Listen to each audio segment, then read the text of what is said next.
Welcome back to the Life Endurance Podcast. My name is Austin Shadle, and today I'm excited to bring to you another guest episode. I sat down and spoke with my friend Brittany Logan, who is very active in the local running community and also works for a company that hosts trail races. So today I got to dig in and learn a bit more about what it takes to host a big trail race, what it's like to be a mother and a trail runner, and as always, what does running mean to us as people, how we've grown through it, how it's helped us through challenges, and what we think could benefit other people out of it. Lots of great talking points to come, so let's jump right in. Joining me today is Brittany Logan. She is a mother, realtor, and works for Aravaipa Runs and Rides race company.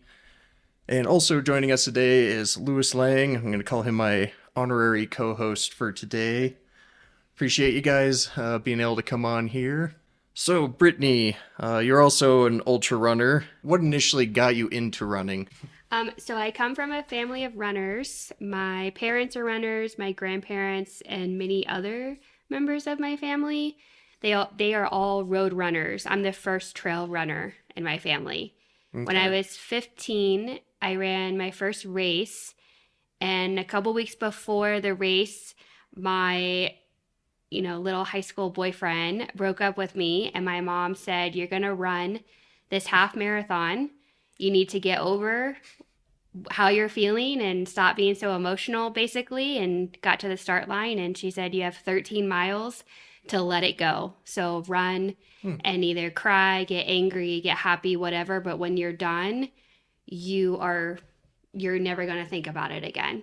And that's kind of that mentality, and the lesson of that is what really spiked my running, and I've been running ever since. Wow. Yeah, if I ever have kids one day, that's probably gonna be my solution. If they're like being sad about something, I'm like, we're gonna go for a run. Yeah, it was the best lesson my mom's ever taught me, and it carries on with me. And you can actually, kind of, relate that to a lot of other things in your life. Whether it doesn't have to be a boyfriend, it could be a job, or if you're stressed out, or if as for me as a mom, if my son's having a bad day and I just need a minute before I go try to help him through it, let me just go through a run and process that. Yeah, for sure. So what did you grow up out here in Colorado, or when did you get into the trail side of running? I did not grow up here. I've been here for 8.5 years. I started running trails in 2018. I signed up for my first race, which would have been Pikes Peak Ultra 50 mile, the one that you're wearing. Hey, look at that. Yes, your shirt. And I got hurt because I didn't know what I was doing. I mean, I was overtraining, I was under eating, I just did everything that you're not supposed to do. So I did not start that race. I was pretty injured, but I ran my first ultra, the Grand Traverse, in September of 2018. Okay. So what was your longest race before those? Grand Traverse is like 40-ish miles, it's about I believe. 37-ish. Yeah. My longest race was a marathon on a road. So not even... definitely a different ball game for sure. Completely different. You're talking, just in the mountains, like way out there. Like I'd never seen anything like that. So from there, I signed up for Behind the Rocks in March of 2019, but I fractured my ankle a month before. Just a rough start for you. I'm telling you, it was rough. But I went anyways, and I volunteered, and I met Courtney DeWalters that day. Oh, okay. And she was really encouraging to me. I could barely crutch around. Like I was awful. I mean, because I'd been out there all day. I was tired. And that race sparked me wanting to be in the ultra scene on the other side of it. Okay. Like doing aid stations and cheering, marking course, sweeping. Like that's really how I got involved with Mad Moose originally. And then that just spiked my interest and wanting to be all the way involved from the beginning to the end of a race. Okay. Yeah, so I guess we could dive right in. That's one of the things I've been most curious about is just, what all goes into prepping and trail ultra marathon. Because, I mean, that's, you're not just going through city streets that are naturally, kind of clear and ready for people. You're got to go out into the mountains likely, and how you like mark the course. I'm always curious if there's like certain permits, what kind of governing bodies you got to go through. So yeah, what are kind of the stages of getting one of these big races set up? It's a lot more involved than people think. You do have to get a permit for everything. Mm-hmm. Typically the permits are for 2 years, and they're expensive. Mm-hmm. And like Ring the Springs, we have to have a permit for every open space Oh, yeah, I'm because not familiar with that course, but that really covers you're a lot, all right? around Colorado Springs, Mm-hmm. so you have where you're in Palmer, and then you're in Bear Creek, and then you're on Rosa, and you're in Mm. Ute Valley. So it's multiple permits.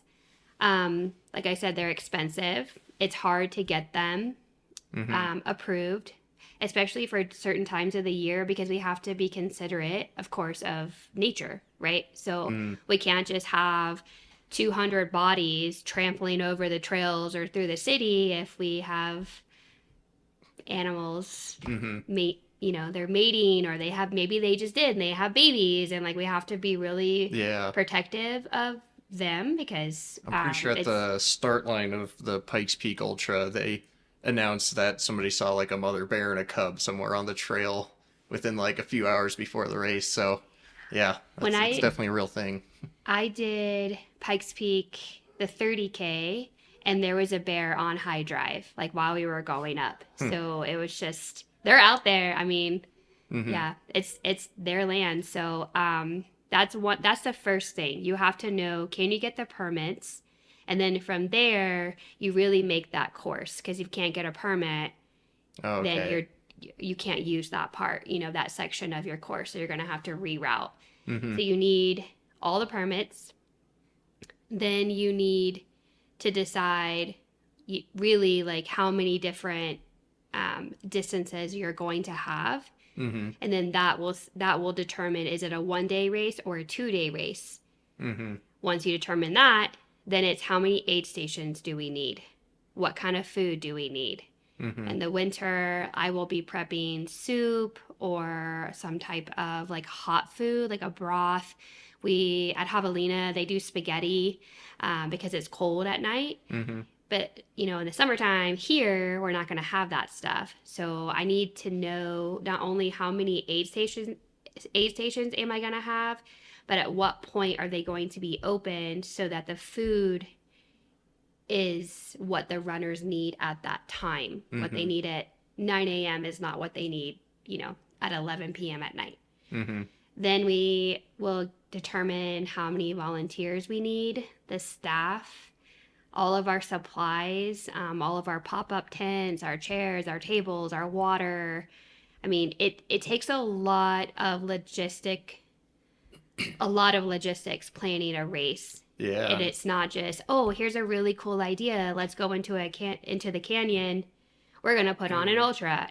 It's not like that. Yeah, I remember It's a lot of money. going through races, especially because I mean, aid stations are due to the nature of the beast up in the mountains, so you have to have vehicles that can get there, roads for those vehicles. Got to coordinate that. I'm sure that's quite the logistical factor. It takes a lot. By the time it actually goes up on ultra sign up, which is, the public is like, oh wow, this is an amazing race, and I'm paying $125 for it. I hope it's great.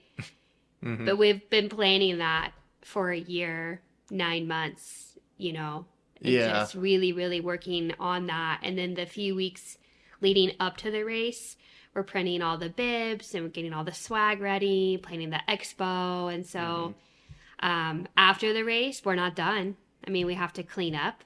True. I am the dishwasher. I wash all the dishes, put the food away. We give away the food, like the perishable food. We give that to homeless shelters so that it's not wasted. Mm-hmm. And then the non-perishable food I typically can use for another race that's going to be like in 2 to 3 weeks. Mm-hmm. So.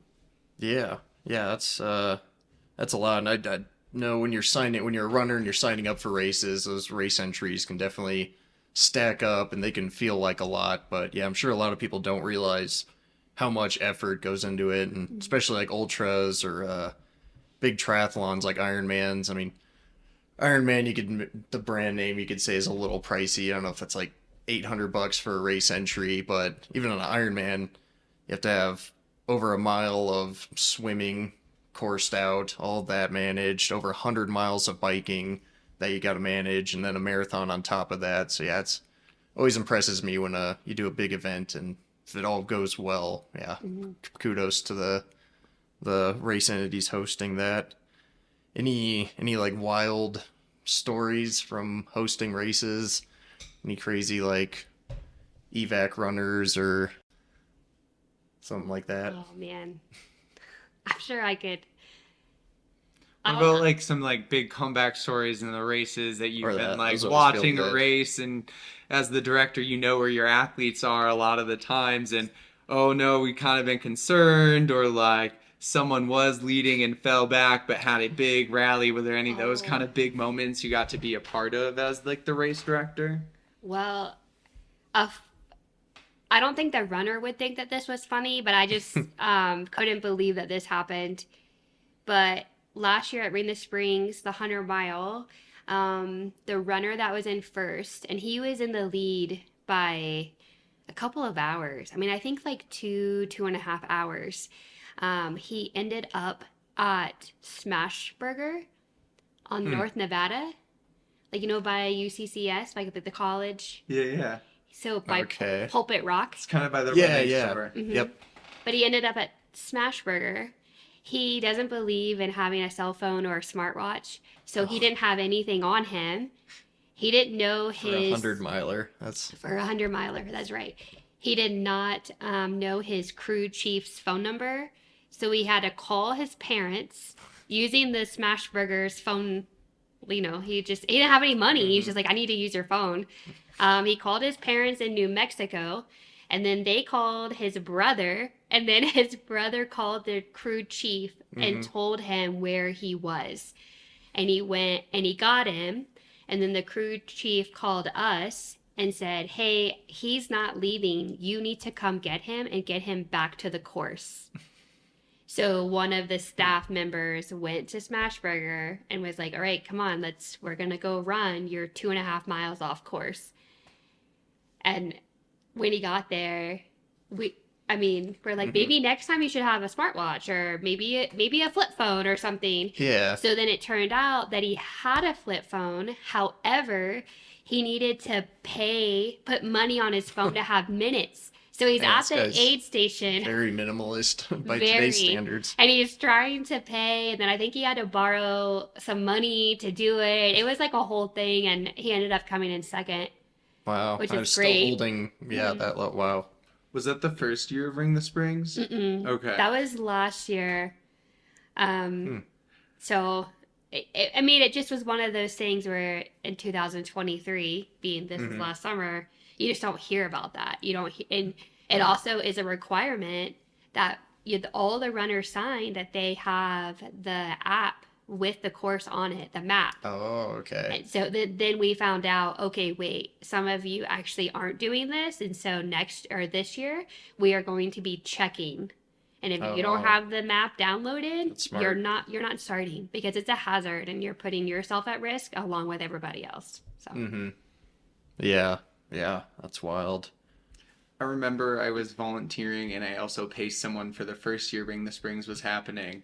My runner DNF'd, but that led me to be able to volunteer earlier.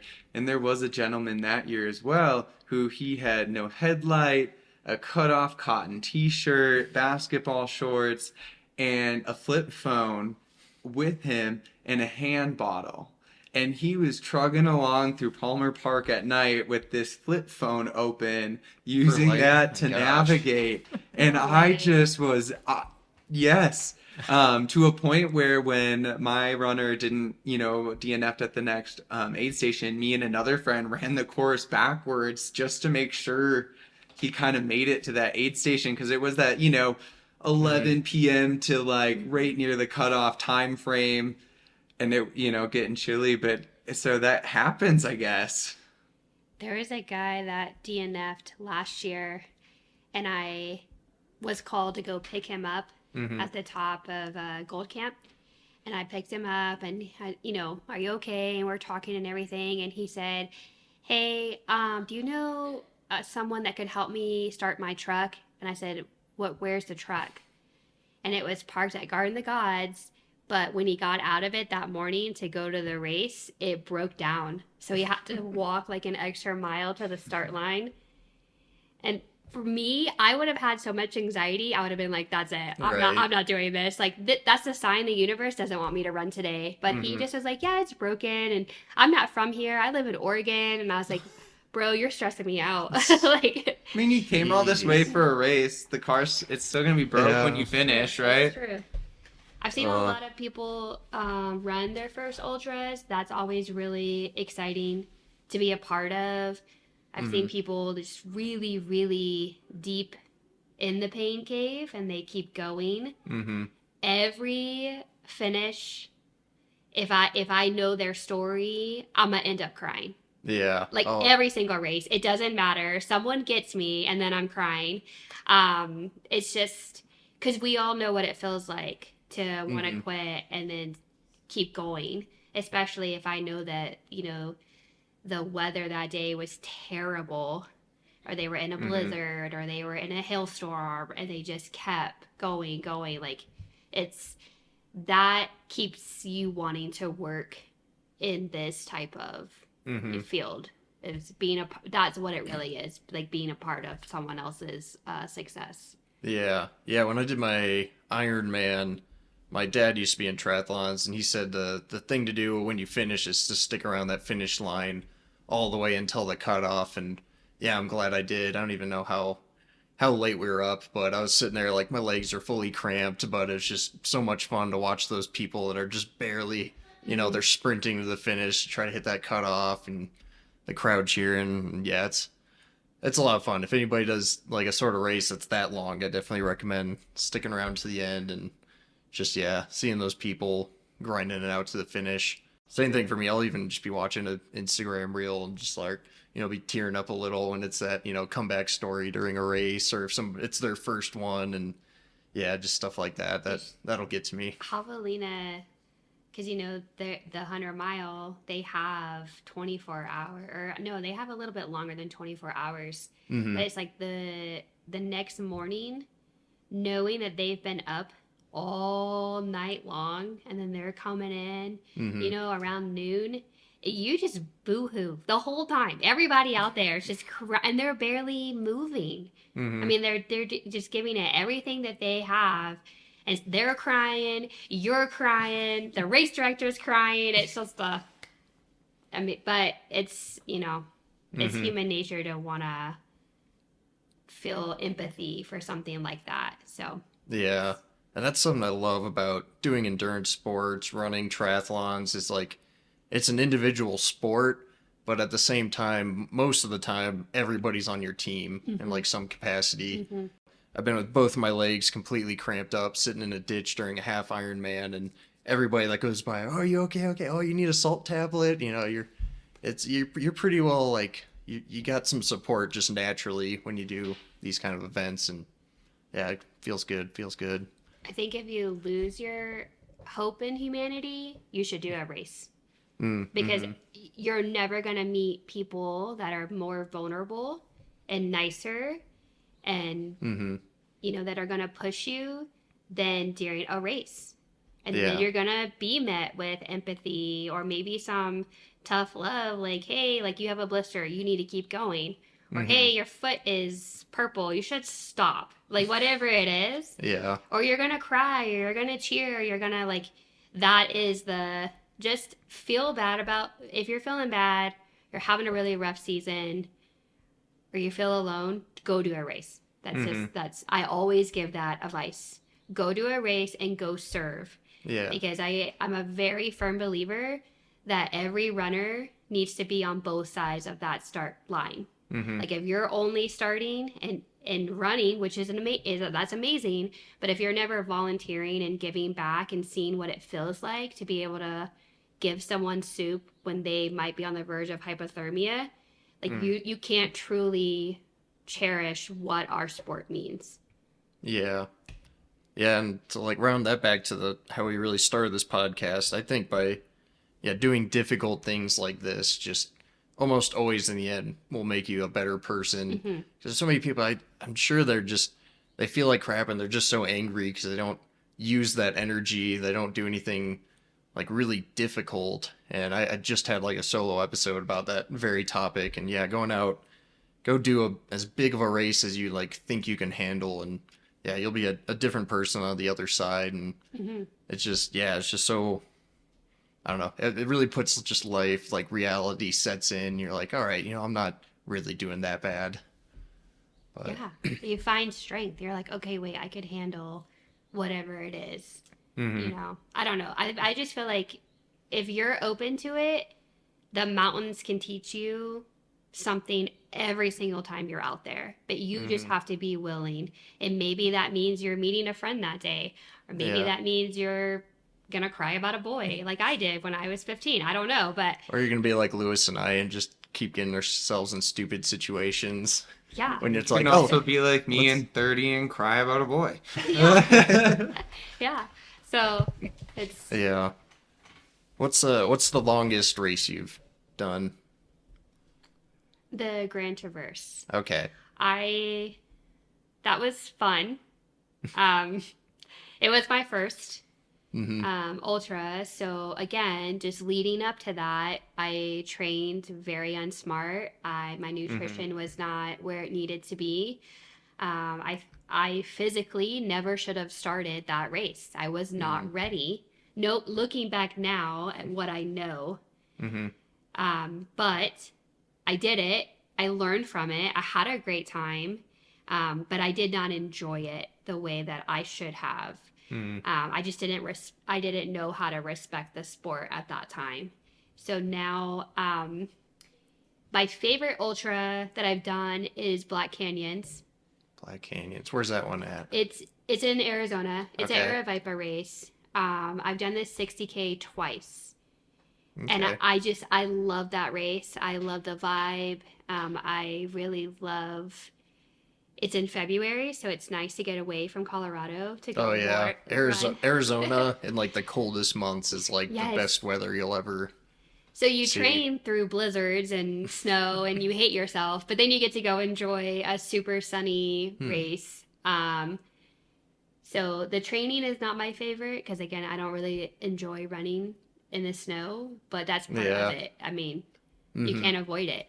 So I've been running even like more than expected this winter, and sometimes I'll get to a point a few miles in where I'm like, I'm kind of over this, but then I still just keep finding myself.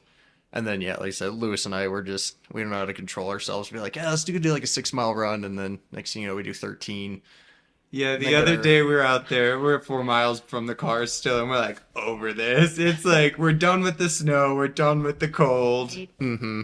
And then we get a car stuck in the snow for like an hour. Oh, that was, yeah. But that's trail running. But like you said, it's it's an it's adventure. You kind of learn new things that you can survive, and then the next difficult thing doesn't feel as bad. That's exactly. Mm-hmm. So I don't know if I'll do anything longer than a 60K. Mm-hmm. Not at this point in my life. Like I just can't give. It's a lot of time. It's a lot of time. Because I can't trail running, train like it. 60K road, 60K trail, vastly different amounts of times. Mm-hmm. I mean, a half marathon on the trail for me would be like over 3 hours on average, and that'd be a pretty slow half marathon time if you're an avid runner. So yeah, it's just a whole different ballpark. It's just different. So maybe one day I'll do something longer. I just don't have that ambition right now. Mm-hmm. I want to be there. Those are my favorite races to work Mm-hmm. or to volunteer for another company. If it's the longer, the better, because again, it's just that human connection. You're not going to get like during a 5K, which I completely respect 5Ks. Yeah. But it's just different. But I'm training right now for a 50K in May. Okay. So Nice. we'll How's that see. going? Oh, I'm only a week into it. It's going Okay. great. I did, like I was Awesome. telling you guys earlier, I did the Orange Theory class and then a 60-minute run, and I was like, oh Mhm. my. I think that's something a lot of runners like undervalue is that resistance training, strength training. I feel like that's like just very necessary, especially if you're an ultra runner, maintaining that like bone density and trying to avoid getting hurt. It's a game changer. It's the same with like stretching and warming up and even doing a cool down. I'm like starting to just in this last year, my body has turned into that, I don't know, state where it's like, all right, you really should start warming up, bud. How old are you? Stretching. I'm only 27, turned 28 in a few months. I'm 34, so But- I need to stretch. I need to warm up. I need to do a cool down. Yeah, I also did a whole ultra season in minimalist shoes at weighing 200 pounds. That probably wasn't the smartest idea, but we're changing that for this year. I'm not We all Chasing just down need the some 100. good water exercise classes at the Woodland Aquatic Center in Woodland Park, city above the clouds. Come and join That's right. me any day of the week, Monday to Friday in the envisioning morning Lewis for an hosting that now. awesome workout. You choose your difficulty. Listen, we could I'm done. we could do Please that. cut that out. That needs Oh, no, to that's staying. disappear. It's I like 100% it. We could staying. do that before like Aravaipa, like before a group run one day. Like, No. okay, we're gonna go do some exercises because you guys don't strength train, and then we're gonna go run. Just kidding. That'd be fun. Be fun. We been- really could. I would totally like do it. My boss would be totally down for me. I mean, those things I have to run through the chain for doing free things. But we could do a run from up there, Yeah. That would be. and we could do cool. like a class before, or we could do a class after because it would be nice to like get to cool off and then beer. I am open. I'll take the sweat and the pool. It's the okay. sweat. I'll just I am pump it open up. to field trips. Like I get asked that all the time. That's Will you ever host a group run out of here or on a Yeah. different day? Or... Yeah, we should talk about that because this will be my second year in Colorado, and that first year you're just like overwhelmed. It's hard to, especially if you're over calculated person like me, that's hard to do anything without like very clear cut plan. But this year I've got the vehicle that can get in the mountains, I've got the gear, I'm more comfortable. So I want to go do some destination, training trips, drive a couple hours, camp out, maybe do some running in new spots. So yeah, that'd be cool. Get some of the run club. Yeah, joining in. we're talking about it. I mean, now that we have more than one person on staff in Colorado, it's going to be a lot easier. Woohoo, Jason. He's a new RD. And we have Tyler as well. So there's going to be a lot of changes and a lot of growth, a lot of excitement, and also just all these ideas that we've had. Okay, well now we have people in place that we can actually like see some of that through. And one of those ideas is having some training runs for our races. So, I mean, weeks out before Royal Gorge, having some training runs, and then even going to Canyon City so people can get an idea of the start line. This is where we're going to park. This is going to be the first couple of miles. Maybe we're going to go get some food. Yeah. And we're really open to feedback and what our community wants. I'm guessing for So- that kind of race, being close to a city like Colorado Springs, I'm guessing a pretty good portion of the signups are probably on the more local side for that one, or is it still pretty spread out? For Royal, it is more local. Ram Party is got a lot of local people. Ring the Springs is all over the place. I mean, If it goes up to 100 miles, then I'm Yeah. sure it really brings in more yeah. variety. And then we added Bobcat in October, and that's at Palmer Park. That was historically Mad Moose's race. Okay. So that'll be a big local race that we have, and I'm super excited about that one. We're gonna have all local vendors, and we'll have Fossil will be there, and we'll have a nonprofit there as well. So it's just again, lots of really great, exciting things are coming for this season. Speaking of Fossil, another thing you guys do for Aravaipa is a group run, correct? And it's hosted at the Fossil Brewery. I just So anybody in the Colorado Springs area, Monday nights, yes, 5:30. So Monday nights, the run takes off at 5:30. Really 5:34 because all of you guys show up at 5:30, but that's okay. But check-in is actually starts at 4 o'clock. Mm-hmm.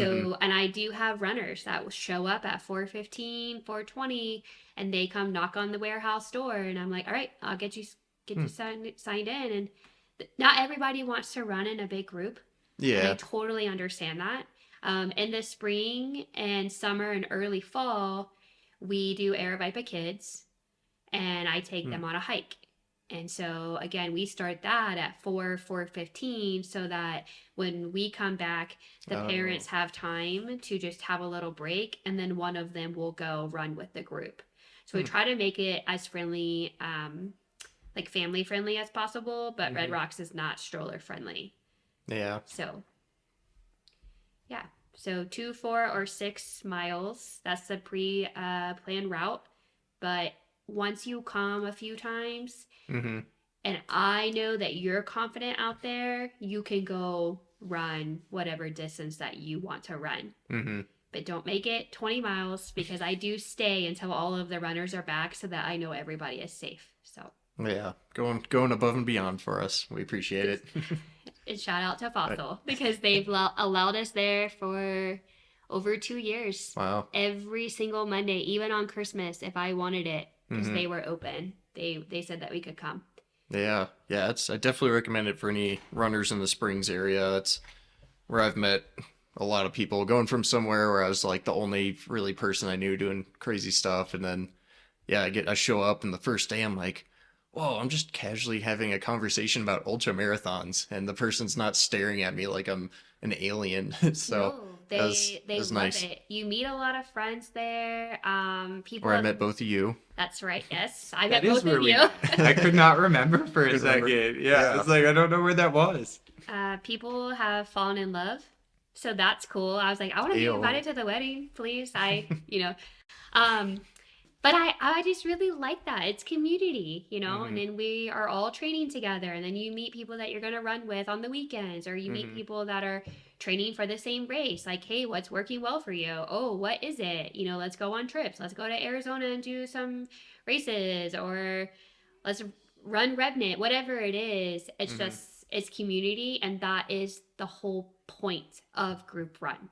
Yeah. That is my motivation for that. Yeah, it's going to be valuable for me this year, and I'll probably segue this into my next question, since this will be I'm hunting down my first 100 miler this year, and to me, a 50 miler, certainly want to train for it, but it's something you can kind of just mental tough your way through, if you've done enough training, but I'm sure 100 milers going to be, much, really got to think about the logistics and whatnot, so even though you haven't done 100 yourself, you've been there on the course observing tons and tons of people doing it. So I'm curious what your biggest tips, suggestions, or like what are the biggest things, say, for me to consider going into my first 100 that will really kind of set it apart from any race beneath that. Up to now, I've done up to 50 miles. So a few tips. You definitely need to have like the course downloaded on your phone or have Mm-hmm. a way to pull it up. Um, Study before. You need to know where those aid stations are. You need to prepare yourself. You're going to be out, in the desert or in the mountains. You're not going to have cell phone servers potentially. So I think just being aware of what is coming is Mm-hmm. going to set you up for success. I think having someone go with you is, I've just seen it more often than not. When people go to races by themselves, they don't succeed. Mm-hmm. The percentage of people that show up at that distance DNF a lot higher than with people that have pacers or have crew or have someone that knows them and they can talk them through. Hey, you're struggling right now, but you're gonna make it. Or did you eat? Are Mm-hmm. you because you're running 100 miles, hour 20, 21, you might not even mentally be aware of when did I eat last? Am I eating Mm-hmm. enough? Am I drinking? So I think that having someone with you makes a huge difference. And then I think really being prepared for whatever could go wrong is going to go wrong, and I need to be ready. It doesn't matter if the weatherman said there's not going to be any rain. Bring something for rain. Just do it. Do it anyways. Bring all the extra food. You have drop bags. It's not like you're going to be carrying that all at one time. So I think that makes a lot, like, just a big difference in that distance, outside of all the training that you're going to be putting into it. And also just remember, it's just running. Like, it's just running. Go out there and have fun. And whatever is going to happen is going to happen. So have a really good attitude. Like, whatever is going to happen it doesn't matter how much you think that you can control it. Something's going to happen that you did not anticipate. And it's your attitude and that moment that's going to make the difference. And it's really going to make or break your next action. So just remember to have fun, and it's just running, and you can always do it again. It's okay if it doesn't go perfect or exactly the way you want it, or you don't get the time you want. Okay, take a little break, recover, and then go sign up for another one. Yeah, I feel like my kind of along the lines of that's my biggest strength for these kind of races, is that I've gotten really good at just getting in that mindset that once it starts, I just accepted that, like, that's my fate for the next however many hours. Like, no matter how good or bad it's going, my mind just stays on the, unless I am injured and need to be, like, removed from the course, my brain's just like, all right, well, we're gonna finish no matter what. I feel like that's definitely my strength going into these races, is I've really kind of mastered that. Just go out, just be there in the moment, and I can just block out the rest of the world. I mean, if you think about it, you're training for 4 months, right? Like, every day you have that discipline to show up and do it and eat and make all the sacrifices, the money, the time, and all of that effort comes down to one day. Yeah, and one day that everything has to go perfect is so unrealistic. And if people could just take responsibility for their own actions and their own attitude during that race and what they brought, coming up to the start line, they wouldn't be so mad at whether it goes right or not, or this aid station didn't have watermelon when I wanted it, but it was 5 miles down, the road. Like, I'm usually just grateful to see an aid station. Me too. I mean, yeah. I am too. And of course we want it to be everything that everybody wants, but at the end of the day, like, it's probably not going to be perfect that one day that you need it to be, and so I think that a lot of people get stuck on that when things don't go the way that they think it should or the way that they anticipated, then this has gone terrible. I'm never going to do this race again, or I'm never going to run with this race company again, or I'm, whatever it is. But again, it's just recover and then do something else. Just try again. And I think that is part of the beauty of ultra running, is that you have infinite amount of chances and opportunities, and your skills and your maturity and knowledge in the sport is all up to you, So, like, if you don't get it right, or I don't know, if you fall and you break an arm, that's dramatic, but you know what I mean? Like, okay, it's going to be okay. Like, let's take what we learned from that and then bring it to the next one. So. Yeah, you're going to have a lot of just different days. I know, like, my last guest, Malcolm, he's had DNFs, he's won races, the whole spectrum. So that's just part of the game.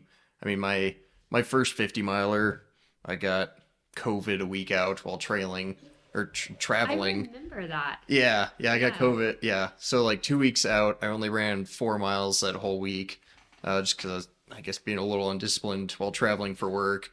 And then on the way back, the weekend before, I'm, like, in bed for 3 days sick with COVID. And then still, I mean, not testing positive, but sick as a dog going into the race. On top of going to a concert the night before, 4 hours away. He made no smart life choices with this race, ladies Yeah. and gentlemen. None. It None. was his first. Yeah, so I literally, it was just like trying to get sleep in the back of my mom's car from Denver to Crested Butte as they drove me to the start line that day. And then literally the first 30 miles, every 5 minutes, I was like hacking up a lung. Everybody going by is like, "You okay?" I'm like, "Yeah, I'll be all right."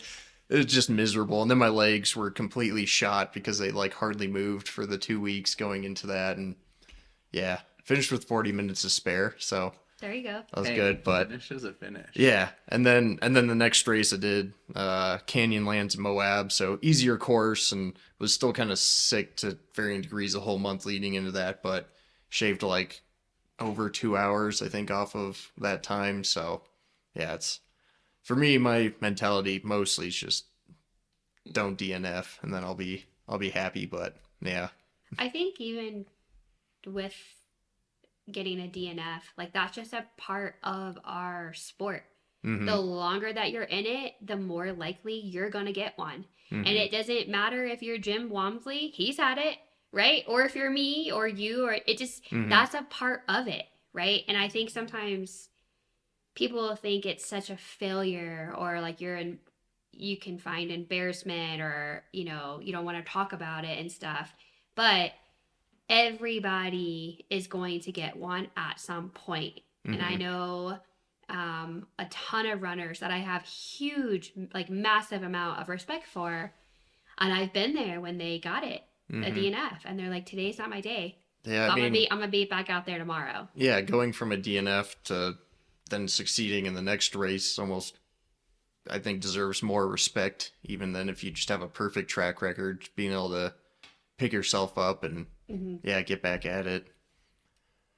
Yeah. So on that kind of like note of, I don't know, mentality and stuff, I think you're the first parent that does like, ultras and stuff that I've talked to or had on the podcast. So I'm always curious if you have any, I don't know, tips or maybe motivations for parents out there that are like, oh, I'd like to do that, but, is it going to be hard? I'm sure it's hard to manage regardless, Sure. but, is it worth it? Any tips? What's your experience been like? Well, I mean, I'm not going to do a 100-mile right now because I have a 7-year-old and a 4-year-old. And I just know that this is not the season for me to do that. Mm-hmm. But am I still running? Yes. Am I still doing like 60K distances? Yes. I think when I was pregnant with Silas, that was something that I was very intentional about preparing myself for was, okay, life, it might not look the same, but I don't have to give up all of my hobbies that I love. Like I love rock climbing. Silas's dad is a avid rock climber. So can I just go on, a massive backpacking trip for a week and sleep out of my hammock like I did before I got pregnant? No. But can I go on 24 to 48 hour backpacking trip with Silas and teach him to climb? Mm-hmm. And he sleeps in a hammock and he learns how to, cook out there and be out there in nature? Yes. So that has just been the same mentality for running. I do sacrifice a lot. But I think everybody does, whether you have kids or not. So like my schedule, when am I going to run? I do like my kids to be with me pretty much all the time. Mm-hmm. I don't like breaks from them. I don't want to go out and not be with them. That is part of why I work for Aravaipa, because it's flexible, and also doing real estate, I can be a stay-at-home mom with them. Until this year, I pushed them in a stroller. And now they're too heavy and I can't do it because it's, I don't know, like 180 pounds. But I've raced with them. I mean, they were a part of that with me. And it's that we talked to them very, very candid about, hey, mom is training for a race. So Saturday morning, I have to go run for 3 or 4 hours. And they were a part of that process with me. When I'm cooking, there are certain things I eat that they don't eat. It's because I need extra protein. They're at the start finish of the majority of the races. And when I succeed, they succeed. Like we're all in it together, right? Mm-hmm. It's I can't take you to the water park on Saturday because I have to run. Mm-hmm. But when I'm done, let's go do something that you want to do. And I just feel like they see me working really hard and that teaches them to do that. So I think my only tip for parents, um, take it or leave it, I guess, is if you involve your kids, it will be more enjoyable. And when you bring home, that award or whatever it is that you got, it's extremely validating that you did a really good job. Your kids were involved with it, and I let my kids put our medal or my medal on the medal rack. Like Mm-hmm. they're celebrating me, right? And so I think just involving them as much as you can will make all the difference. And then when you go out to run and you're listening to your music or you're with your friends or whatever, I don't feel guilty. I don't feel Mm-hmm. like, oh man, I wish I was at home with my kids playing a board game. It's Yeah. like, no, we talked about this. Mama's going to go do that. And when I come back, we're going to make a protein smoothie together. We're all going to share it. And then we're going to go play that board game. Mm-hmm. So, yeah. Yeah. Yeah. No, that makes a lot of sense to me. I'm still young. It's probably a while till I have kids, but I know I want to have them one day. And yeah, that's definitely like a pattern I've seen. I think it's worth, people might get into their heads. They need to spend, like 100% focus on their kids. And, maybe if you're like the type of parent that just being a parent, like is your identity, if you're the stay at home mom, that's like your sole purpose, you're happy with that, great. But if you're the type of person that has, kind of your own things that maybe you don't want to give up, I feel like you still should pursue those. And then like you were saying, it's, like if that is something you're interested in, I think that's doing a service to your kid, leading by example, going and accomplishing things, and then having them involved as much as possible. That's going to open their eyes to all the possibilities for themselves. And, if that, especially like, hey, mom did that, then hey, one day I could do it too. Well, it's that, and it's also teaching them about the trails and to Yeah. find peace out on the trails and to have trail etiquette and to respect everyone that's out there and to respect the animals. Like it's everything. It's all, there's so many lessons um that go into trail running outside of just you training, right? Like Mm-hmm. if especially if you are a parent and you're open to teaching your kids that way. You can teach your kids values, 100 different ways, but for me, it's really on the trails. That's where they talk to me the most. That's where I think I probably talk to them the most. There's no electronics out there. Yeah, that's true in today's world. Yeah, That's it's huge. just, and Silas, well, both boys run. Malachi, he's 4, and his longest run is 5 miles at Garden the Gods. I mean, they love it. Like, let's just go Mm-hmm. spend all day out on the trail. And my undivided time is that's the best gift that I can give them at this Yeah. age. And that they crave that from me every single day. Mm-hmm. Well, I need time on my feet, whether I'm running or not. I'm not going to be running all 37 miles, right? Like Mm-hmm. I need to walk a little bit. I need to hike. So kids, let's go do this. But Silas, he's done land sharks, which is it's a program for kids. It's kind of like cross country, but it's not at the school. They run, they do a couple of races, typically at Bear Creek. Mm-hmm. So he's done that a couple times. He did Dreama Walton's and Joe Gray's kids camp last year, kids trail camp. Highly recommend that. He will definitely be doing that again this year. Is that like they go spend a weekend or something, It's camping, training, or? It's 3 days, and they have 4 coaches, and they teach them everything you could imagine, from nutrition. They stretch with them. We course marked. We put on a little aid station. They do some intervals. They talk to them about their nutrition, their gear. I mean, Silas got a pair of Hokas. I never even Wow. had Hokas before, so that was cool. And just about respecting their bodies and, you know, their effort and hard work. It was really incredible last year, and it was 2 days, and this year it'll be 3 days. And so that is something, again, I can teach him things, but it's community. You need a village, I feel like, to raise children. And so why not partner up with people in the running community that could lead my son in a different way, where maybe I can't teach them something, but they can. So yes, it's running, but it's also just life. And it goes back to, I'm including him on something that I love, and now he is starting to love it, and he will be the next generation, you know, to be racing. And providing him that access kind of gives him like the thing to like find it individually, like go and explore what this is separately from like what you've been able to teach him and like show him from your passions. You know, he gets to develop his own relationship with the sport, what it means and things, and hearing from other people, other influences and their aspects, and how that might form how he feels towards that sport. I think we wouldn't be able to have that if we didn't have a strong community. And that is why that's why I work for Aravaipa, right? I mean, there's 5 race companies in Colorado Springs alone.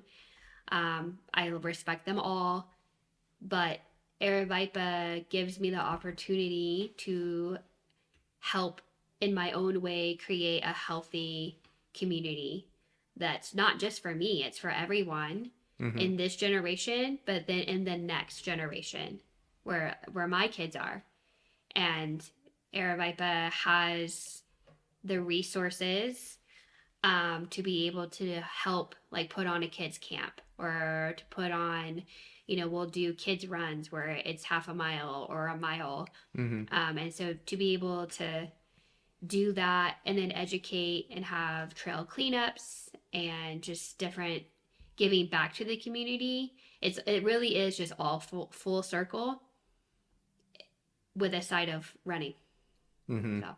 Yeah, it's been amazing getting to know kind of that community out here, and I suppose on that heartwarming point we could wrap it up. So I'll give you a moment here.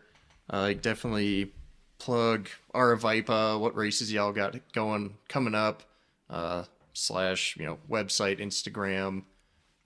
Yeah, lay it out for what you guys have going on. Lay it out. Okay. So our season starts with Royal Gorge, which is April 20th weekend. So we'll have all of the running races on Saturday, and then we'll have the bike races on Sunday. That is in Canyon City. And then we'll have Ramparty Mother's Day weekend. That's a huge local favorite. I highly suggest that one. I mean, who doesn't want to have a party, right? It's a fun race. It's a fun vibe, and the atmosphere that one's just really, really amazing. And the start finish is at the Buffalo Bicycle Lodge. So we highly recommend going there. And then we've got Ring the Springs. That's our premier race. That's our 100-mile. We've made some changes to it. I think it's definitely worth checking out. Even if you live here in the city, being able to connect all the trails. Summer, you go up to Mount Rosa, you're in Bear Creek, but then you're all the way over at Palmer Park. That's just not something that we typically do, right? And so, I mean, we've got Silverton and Kendall, and it's going to be, we have 10 races total. We have a race on my birthday on July 19th, 719. That is a part of the Bear Chase series. So that'll be a really good one to check out. And for all these races, there's multiple distances typically, right? Yes. What are some of the, like, you know, because I don't want to scare anybody that's maybe thinking about getting a trail run. Like, you don't just have to do the 100-mile at Ring the Springs, or like just the 50K at Royal Gorge. You know, there's levels you can build up. You could you definitely build up. I mean, I think, again, we have the kids, anywhere from a kids mile race, which you could definitely run with your child if you want to, all the way up to a 50K, a 50 mile to the 100. So you have that 20K. You might have 22K, 30K, half marathon. I mean, you name it, we have it. We want people of all stages of running to come out. And it doesn't, my biggest pet peeve is when someone says, oh, I'm just doing a 10K, or I'm just doing 18 miles. No, you're not just doing anything. You're just as valid as everybody else. And I think we should take that verbiage out, because you still paid to be here, you still trained, and you still showed up. So any distance is great. And we have pretty much every distance you can think of at all of our races. Awesome. Yeah, I just wanted to be sure to make that point for all those people that might be on the fence. Definitely tons of good options. Ram Party is a blast. I've ran it. Nice. Yeah, so what's the website? Where would you suggest people to go look up Aravaipa races? Well, if you're wanting to just look at Aravaipa, Colorado, then you can just type that in. Just type in Aravaipa. Yes. Just Awesome. type in Aravaipa, Colorado. But the website itself is aravaiparunning.com. It is Arizona based. And even if the Colorado races don't work for your schedule or whatever it is, we have year-round races in Arizona. And I mean, I think Aravaipa is pretty known for Javelina or Cocodona 250, Black Canyon, some of those bigger ones. But we have races almost every single weekend, and it's the same. All distances. We do trail, we do road. We always need volunteers. I need volunteers for Colorado season. Feel free to bug the crap out of me, because I have every intent of helping. I just, Listen, you gotta say keep it that on my now, radar. but when it's about to be race weekend, I have no shame in being friends, listen, I need help. Please help me. I'm begging you. And no, you don't get free stuff, but you do get your credits. You get credits for every hour that you're out there. But yeah, no shame in begging all my friends to help me out, because we can't do it on our own, and it's a community effort for some of that stuff. So awesome. And then I suppose at the end, feel free to plug yourself. You are a real estate agent in the Springs area, and I'm always following along your stories. Looks like you have lots of fun with that. So I love real estate. Being an agent is really hard, but it's the good hard. It's you work really hard for your clients, and to see them at the closing table get a house that maybe they thought they couldn't afford. Maybe they're a single parent, maybe they're military and they were deployed and then they're coming back. It's an incredible experience. I take a lot of pride in my job. And I love my brokerage. I work at 6035 Real Estate Group. They're amazing. And I'm on a team called The Group. And it's been a huge learning experience. And for me, it really, I'm just really driven by community. I get to help people in a different way. I tell my clients that I work at Aravaipa, let's train together, let's run together. You just moved here, you don't know the trails, you don't know anyone. Come, I will help you. I'll make sure you get friends. I'll tell you where to go hike. awesome. So yeah, if you're looking to buy a place in the Colorado Springs area, look up Brittany Logan at 6035. That was awesome. Well, appreciate you coming on today. Thanks, Lewis, for the little co-hosting there. I'm sure you'll become a common voice on here, so everybody get ready for that. That wraps it up for today's episode. I really hope you enjoyed that discussion as much as I did. Brittany really is a very active member of the local running community, and it's been great getting to know her. If you have been enjoying the podcast and would like to support it while also supporting yourself, check out the link in the description. I have 2 affiliate links you can check out. The first is Cage Supplements. This is a high quality brand that is naturally flavored, which I've been using for years now, ever since I was in college, and a new brand that I stumbled across called Kettle Mountain, and they make adventure clothing. I recently ordered several of their different kinds of pants, and I can say with confidence they're extremely high quality and comfortable, also look quite good despite being designed for the outdoors. But the thing that really drew me to this brand is they have a lifetime repair guarantee, so if you are like me and you're reluctant to spend a lot of money on clothes, this is a great option as they are high quality and worth the money alone. But you also can be assured that if you are on an adventure and tear them, you can get them repaired at no cost. So if either of those sound appealing, please check out the link below, and as always, if you want, reach out with any questions, happy to help. Again, this would be a great way to not only support the podcast, but support yourself in the process. And if you want to continue following along with my running adventures, check me out at The Endurance Beast on Instagram. I appreciate your time listening today, and as always, I look forward to sharing the next episode.